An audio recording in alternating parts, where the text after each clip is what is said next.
Well, he sends me a message tonight, and he says, "Oh, Leo Howard's coming to XMA." And he says, "The second I met Leo," no kidding, the second I met Leo, I knew he was a star. He has a rare combination of incredible physical skills and a razor-sharp wit. So let me ask. So you do G.I. Joe 1 and 2, but then you get this opportunity to do your very own Disney show. And as you know, by watching Disney, the lines, the comedy, everything is very quick in TV. And so I wanted to use that feedback from John Brenkus, who is a multiple Emmy Award-winning producer from Base Productions. He says a razor-sharp wit. Can you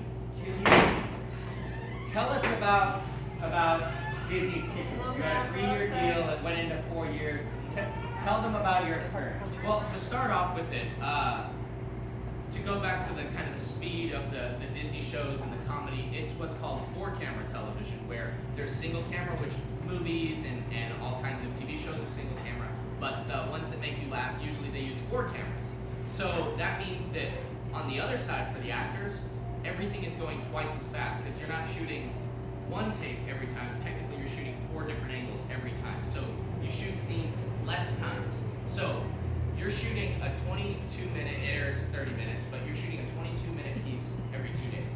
So it's extremely fast, and I think the reason that I was able to adapt to it, and it took some practice and it took time of learning and experiencing it, definitely had a lot to do with the martial arts, because everything that you do with every class, every day, you're learning something new, and you're expanding that part of your brain. I think that's probably one of the most important things about martial arts that it's taught me, is just the learning, that you're never done learning, and it just continues. The knowledge is always going to be there, and you have to use it at some point. You know what I mean? So it's definitely a really fast industry for sure.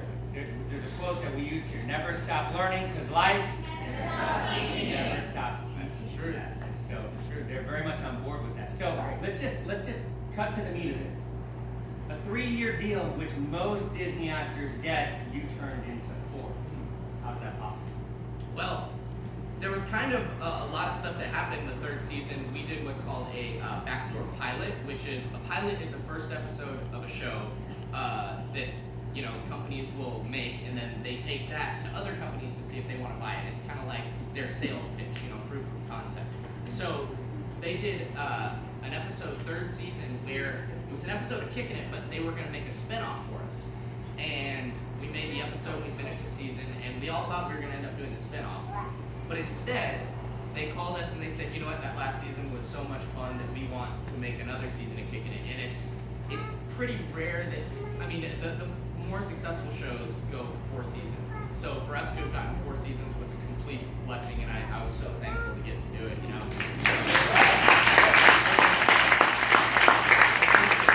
But wait, there's more. And we are always talking about, but what else can you do? How can you maximize your efforts with the time that you're spending doing whatever you're doing, whether it's training, working, developing relationships. So Mr. Howard here didn't just perform his work as an actor, but there were many additional things that he did, and in the end, not only did he become the youngest director in television, he earned a Guinness Book of World Record for it as well. Woo! Now, this all happened by the time you were 19, right? I'm 18 now, so I directed when I was 16. Oh, 16, I'm getting your bio all mixed up right now. Yeah, it's all good. Cut, let's go back. This all happened by the time you were 16.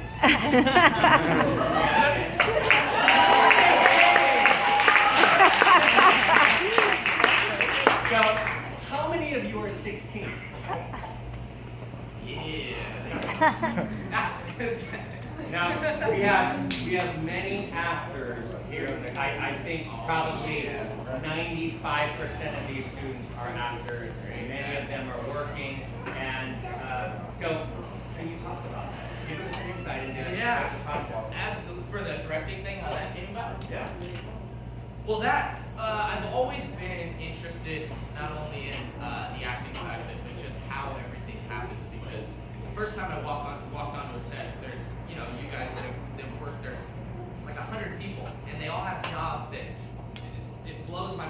everybody's working, and then all of a sudden a product is made, a television show or a movie.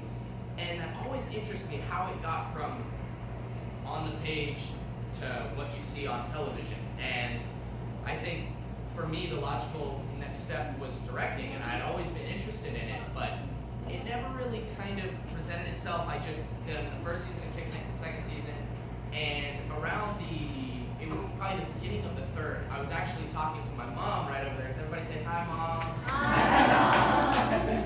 She's the best. I was talking to her, and she goes, "Well, what do you think about directing this show?" Because they never let me direct the show. She was like, "No." She goes, "Why don't you just start putting in the work, and if it's meant to be, it'll happen." And I was like, that's probably a really good idea. So I started hanging out in the editing room. So being on a show, you're exposed to a lot of opportunities to shadow people and to just learn things, even though that's not technically my job. I did take it upon myself to learn these things, so I sat in the editing bay for hours and days. And then I went to the writer's room, and I hang out in the writer's room with the writers, learn how that gets done. And then I spent probably 5 or 6 months shadowing a couple of the directors and doing what's called camera blocking for sitcom world, which is where you shot list the episode, you coordinate all the angles for the cameras, how you guys as an audience are going to see the show at home. So I did that, and then everyone started to notice that I was paying attention and really taking it seriously, not for the fact of like, hey, look at me, I want to direct, but they were really impressed that I really wanted to do the job and I was learning it. So I was fortunate enough to get the opportunity on Kicking It. I directed an episode, and then just probably about 3 weeks ago, I directed another episode of another show called Gamer's Guide. You guys seen that one? Yeah. Cool. There's an episode coming out called The Rock Band. It'll probably come out. I haven't even seen a cut of it yet, so it'll probably be coming out in March or so. So that's my episode. Awesome.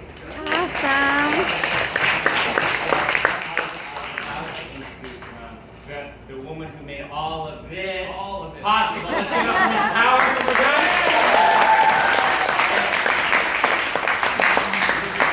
Your mom and I had a conversation prior to, and she was giving me some of the details. Can I just have you share, because I asked if you would share this, can you just share with the parents maybe just one thing that you did to help encourage him, to give him the push, so that way he would stand out versus just, as if it's not enough being the star of your own show at 12, 13, 14, 15, you had additional ideas. So is there one thing that you can say, you know what, this stood out that I think would be important for maybe parents to consider?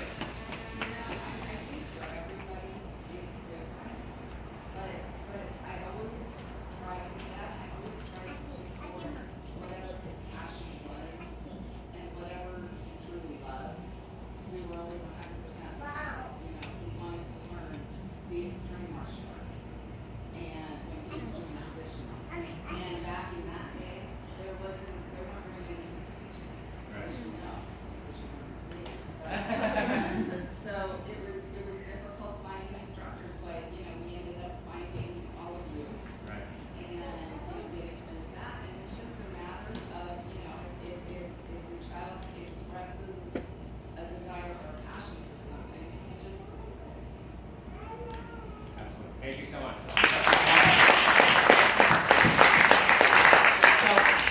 We have actually several students that have done co-star, guest star roles on Disney. Yeah. Or Nickelodeon. Stand up. Stand up.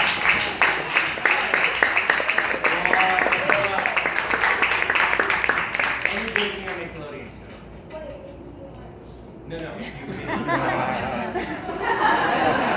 And how many of you have auditioned? Go ahead and stand up.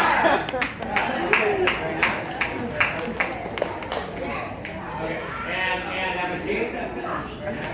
So then, we also have like Miss Bravo just booked a Disney commercial. We've got Mr. Jared Waring over here. He did his first. He did his first film with Academy Award winner Justin Austin and Kathy Bates. And Independence Day 2. We've got Seth Lee. He comes to Hollywood in 1 month. He books a major role starring with Ben Affleck. Wow. A film coming out. We got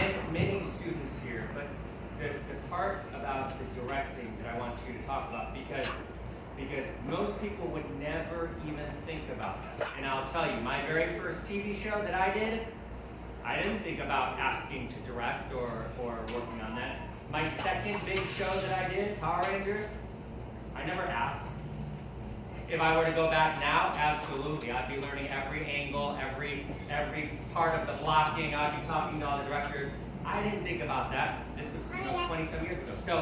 So can you give one more piece of advice for any of those that are actually working already? What could they be doing right now? Because some of them, like Mr. Lee and Mr. Davis, and many of them are actually shooting their own material, writing their own stuff. What advice could you give to them? Yeah, so to go back to people who maybe aren't as interested in specifically the job of directing, I do think that it's so important to take advantage of every single opportunity that you get. So even if you have a job acting, obviously 100% focus goes into your job, which is what you're being hired for, but pay attention as much as you can to what everybody else is doing, because I can honestly say that understanding the other side of it, which is behind the camera, helps me as an actor so much. So just as a basic, a reference would be on a sitcom. For example, so if I'm talking to someone in a single camera thing like a movie, we talk like this. How do you talk in normal life? I look at him. On a sitcom, cheat out. Yeah, she got it. You cheat out and then I look at it. Because my camera's over there, his camera's over here, and there's two cameras in the center. So little things like that I knew being 12, 13 years old, I'm standing like this talking. I never knew why. So it expanded my mind a little bit to help understand that. So if you guys are working, take every opportunity and ask as many questions as you can to whoever, the grips, the sound guy, whoever. Just learn as much as you can because it helps you as an actor or whatever your aspirations are. Okay, very nice. Let's think of that. You started martial arts when you were 5 years old? 4, yeah. 4 years old. And then by 8 years old, you had won 3 world titles already, is that right? Then you found my student Matt Mullins, who just finished fight choreography for Agents of S.H.I.E.L.D. He's doing a big film with Kate Beckinsale in Prague right now. So at 9 you found Matt Mullins as a sideswipe and you were introduced to our world of Xtreme. Can you just share with them, what about your martial arts training do you still apply today? Oh, geez, 100% of it. Not only he already knew the answer to the question. 100% of it. Not only like the actual skill, but the mentality that you guys learned.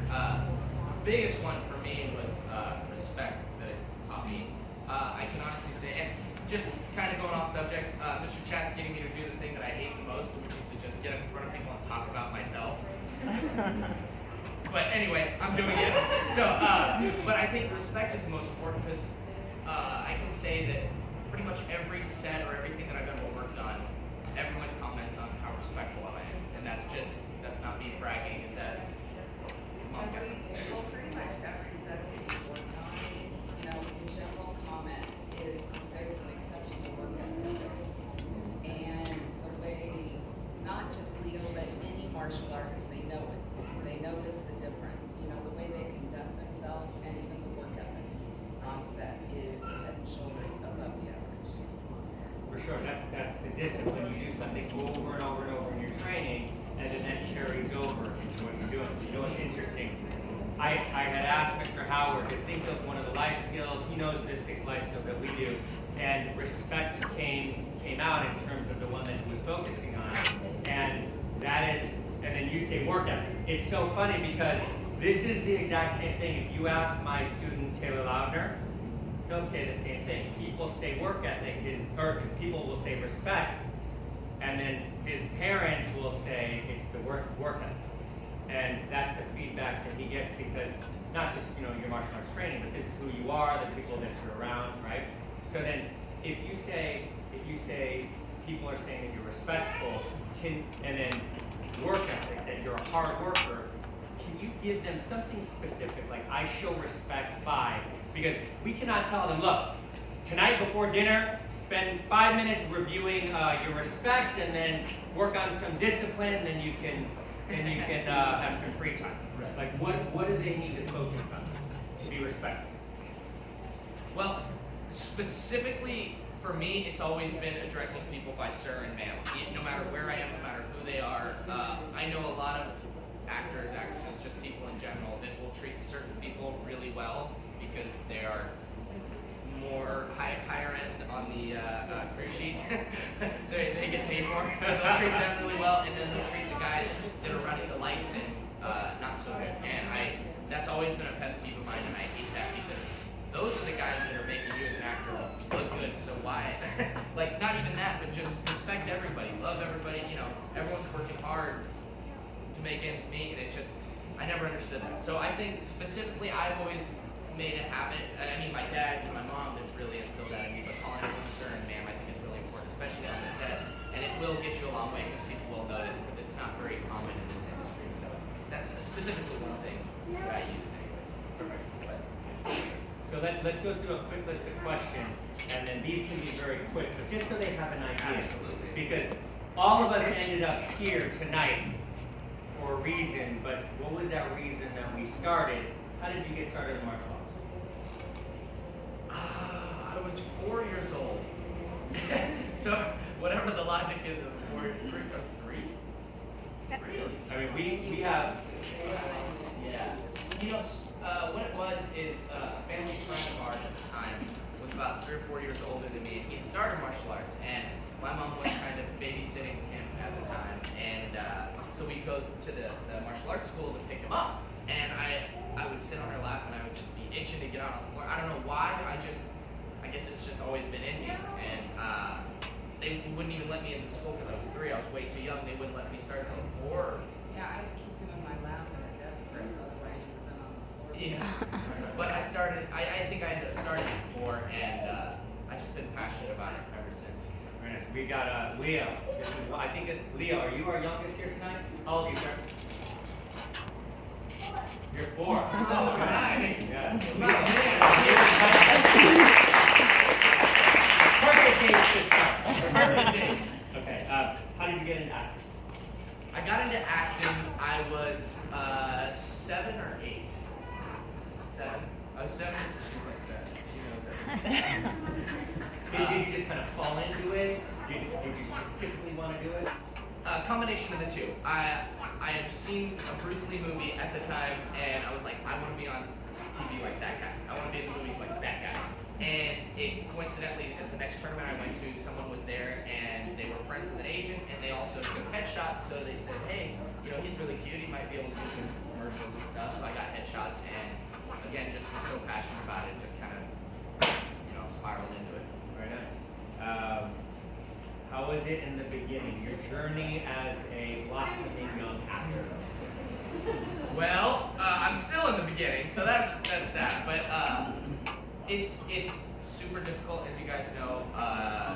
For every job that you book, there's 100 that you get told no to. That's the industry, and that's life pretty much. So you got to be motivated about it, and definitely early on in my career, there was a lot of no's, and there still is. I go on tons of auditions, and you get a very small amount. So it's still about finding that love for it and keeping that motivation and drive. So you have a 3-year deal, and it gets extended to 4 years, and then you actually had your own show afterwards. So Leo Little's. Before that was before. Well, that was right before. Yeah. Okay, so that you extended into this, and then you just said you're going on lots of auditions. So it's not you do a big Disney show and then people are just calling you up. No matter how big you get, there's always. I mean, you always have to work. Even at the top level, they still have to read for stuff, and sometimes they don't take stuff. So that's kind of how that goes. But yeah, it's just still back to auditioning and stuff, and directing, and there's a lot going on. So it's good. So then, with all of this work, then can you describe what was your regular training schedule like? Meaning, martial arts, acting, anything that you were doing to prepare for a role like a Disney. Well, I go through cycles where sometimes I'm all into the acting thing, and I'll do 2-3 classes a week, and you know, I get my training in, and then there's also times where when I'm not working and I'm kind of taking a break from that mentally, where I'll train. I'm an addict when it comes to training. training, I'll train for 6-8 hours a day, 5 days, 6-7 days a week. It's crazy. Okay. Tell them in what, because you started in traditional martial arts. So I started, in a style called Shorin-ryu karate, which is traditional Japanese, and I think, what did you start in? Mine is Shorin-ryu. Shorin-ryu. It's like sister style. That's right. So I started in Shorin-ryu, and then I got into the extreme martial arts for a couple years, and come maybe 4 years ago, I was like, man, I'm really interested in this Brazilian jiu-jitsu stuff, this like grappling and wrestling. I think that's really cool. So I started that. I've been doing that for a couple years. And then maybe a year and a half ago, I was like, well, I want to start Muay Thai because that seems like the most logical next step. So I've now been doing Muay Thai for a year and a half or some change, and I love it. And I think throughout my life, I'll always learn new styles, keep exploring new avenues of martial arts because it's just it's a rabbit hole you fall into, you can't get out. So even like you performed with Matt Mullen's Sideswipe, you performed all over the place. All you need to do is just YouTube Sideswipe, and you'll see they perform more halftime shows than any other group. And so you had so many years of experience. Why continue your training? Why learn different styles? You don't need to learn anything more. Everything you needed for G.I. Joe and kicking it, you already knew. I couldn't tell you why. That's the thing. It's like all you guys. It's just in you. You love it so much, and even if I wasn't acting, which I love, but if I wasn't doing any of that, I would still be in martial arts. That's just, it's a part of me. It's part of who I am, and I think it always will be. So I can't even explain why I love it so much. It's just, I don't know. It's awesome. Same reason. Same with you, right? It's just you can't get away from it. It's like everywhere. You love it. Okay, so then let's give them an inside look into the audition process for kicking. Well, that was a that was a long audition process. So I think I probably had like 9 or 10 different auditions. And my family is from San Diego, which is about 2-hour drive average, and at least, without traffic, pretty much. So, and the Disney building, I'm sure you guys know, is right 300 minutes to Alameda, hundreds of times. So it's like a 2-hour drive, and every time we had to come back for a callback, we'd have to, and I say we have to drive, but I was 12, so my mom was driving, and she sacrificed so much for me to be able to do this, and I can't thank her enough. She's pretty much the only reason I'm able to be here right now,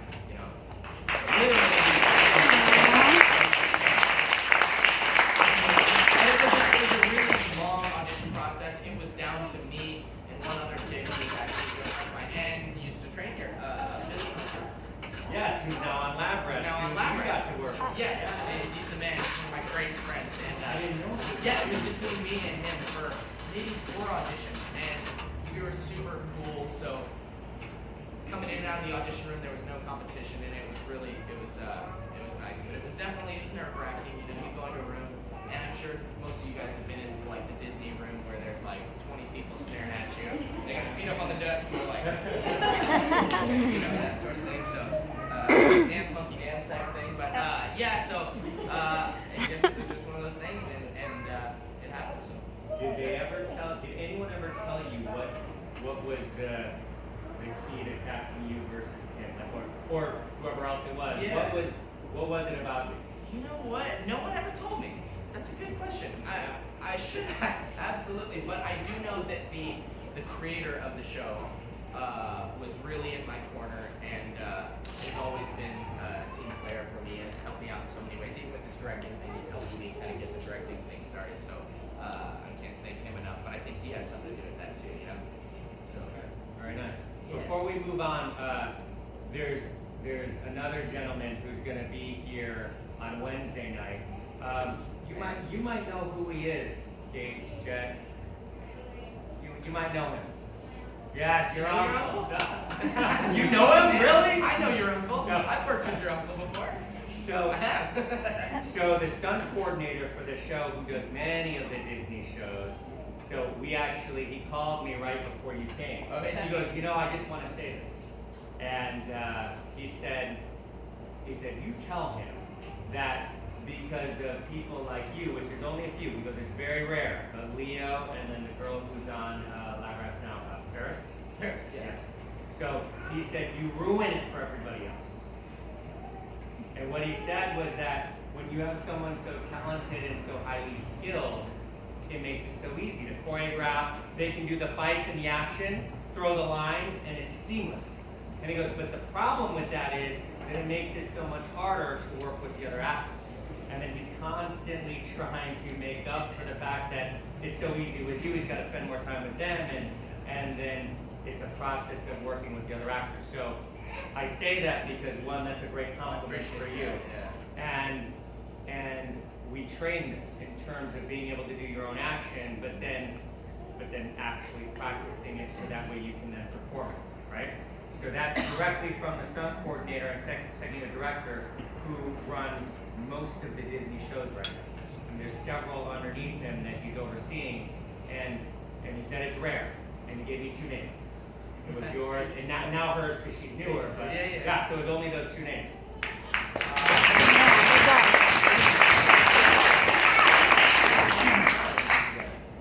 Oh yeah, so we'll talk about that on Wednesday.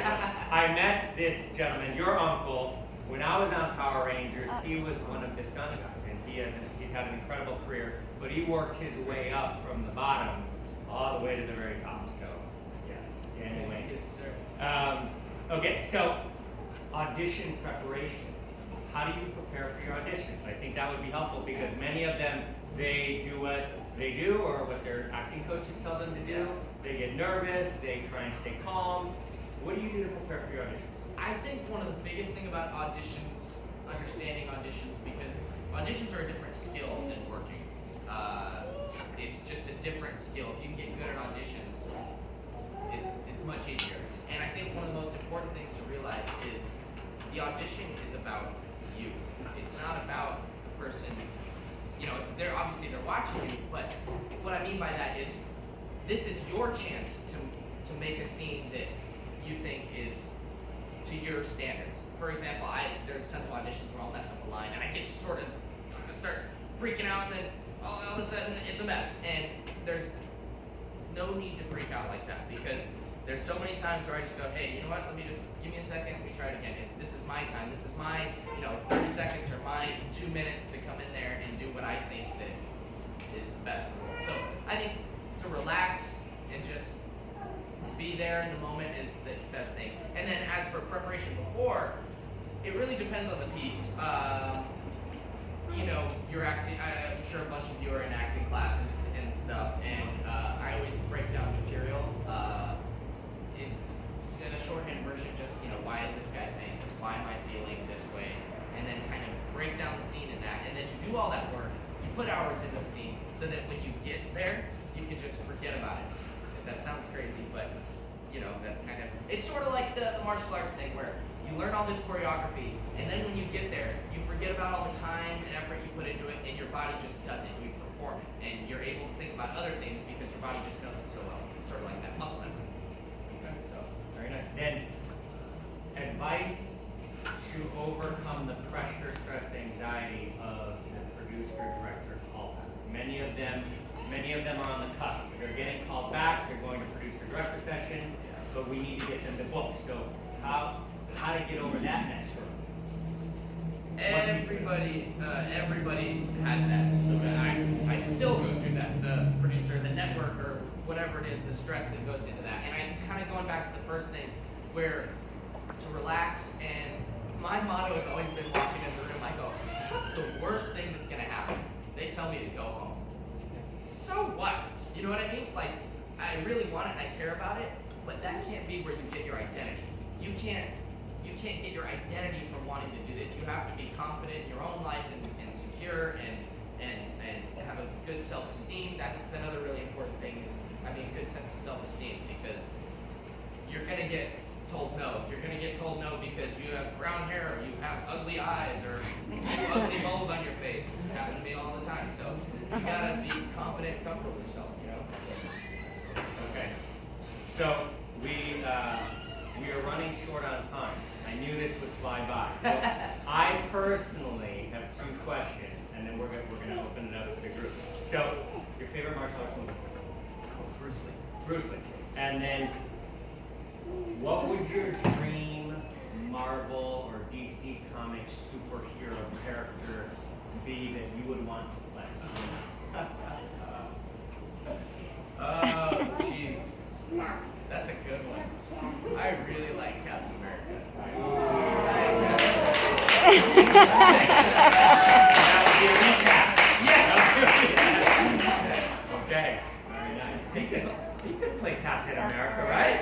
Absolutely. Good luck. Okay. Then go ahead. I know, but go ahead and share with them what's to come. I know you can't disclose all the details, but what's next for Leo Howard? Well, more directing. That's another avenue that I'm going to continue to pursue, and then hopefully at some point work my way into single camera directing. And then also I have a feature coming up that I really can't talk about, but it's going to be awesome, and you guys will like it.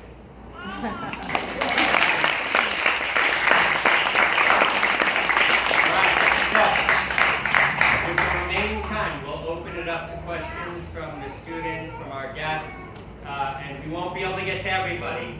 So if I call on you, or if Howard calls on you, then actually I'm gonna let you call on the shoot. Like you rehearsed, you guys come on up over to the side. This way we can get the voice recording, and then he'll answer. Okay? All right. Who's got a question? Yes. Come on up. On this side. On this side. Go ahead.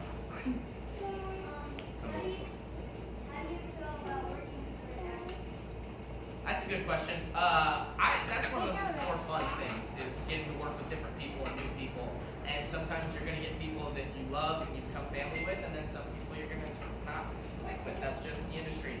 And I think as long as you go into it and you always treat everyone with respect, you'll be good no matter what. Great.